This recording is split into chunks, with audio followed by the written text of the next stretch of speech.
Commuters ng MRT, abay, mabibili na sa mga estasyon ang 40 pesos kada kilo na dekalidad na bigas sa ilalim ng Rice for All program.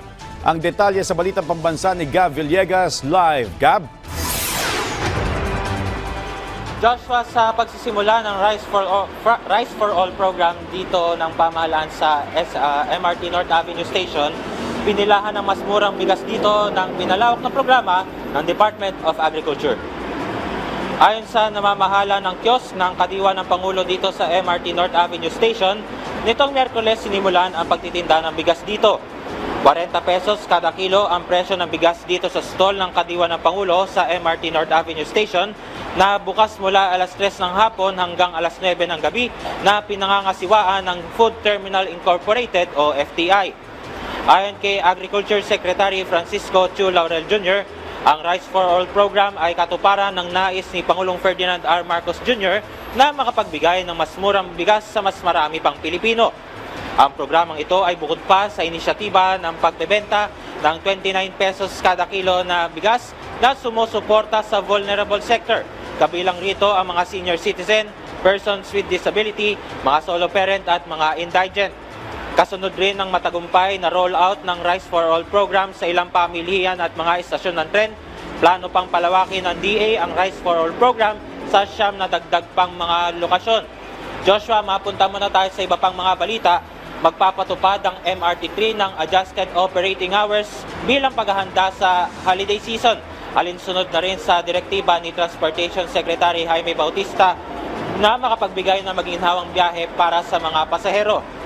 Mula Lunes, December 16 hanggang December 23, 10:34 p.m. ang huling biyahe ng tren sa North Avenue Station at 11:08 p.m. naman ang huling biyahe sa Taft Avenue Station.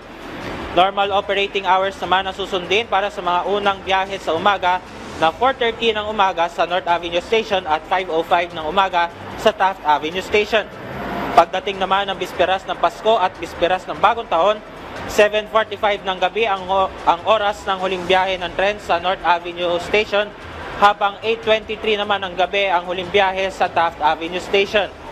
Sa mismong araw naman ng Pasko at Bagong Taon, parehong aalis ang mga unang tren sa North Avenue at Taft Avenue Station ng alas 6:30 ng umaga, habang ang huling biyahe naman ay alas 9 ng gabi sa North Avenue Station, habang alas 10:09 naman ng gabi sa Taft Avenue Station. Mula December 26 naman hanggang December 30, pati na rin mula January 2 hanggang sa mga susunod na araw ay ipapatupad naman ng MRT3 ang kanilang regular revenue schedule. Joshua, sa mga oras na ito ay mabigat ang daloy ng trapiko dito sa kahabaan ng northbound lane ng EDSA dito sa may harap ng Trinoma. Ang tail end nitong traffic na to ay nandun pa sa may bandang Quezon Avenue flyover.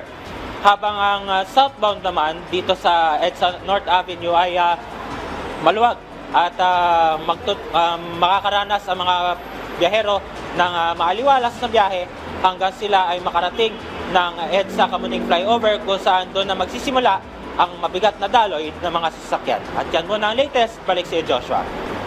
Maraming salamat, Gab Villegas.